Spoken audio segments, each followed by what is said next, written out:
Well, my job is to integrate the academic functions right from the student journey when it starts, when he is admitted into the institution, right to the whole student experience, the academic delivery, and passing out from the program as an alumni status.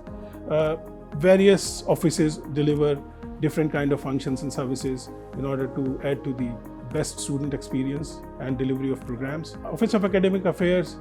ensures that there are qualitative checks and parameters to ensure that on a semester basis there are academic audits and non-academic audits performed,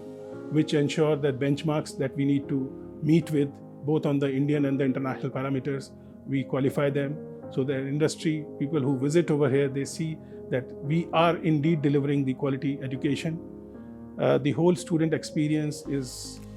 taken through the accredited processes, benchmarked against best of the best institutions across the world. With my experience of working with large-scale universities,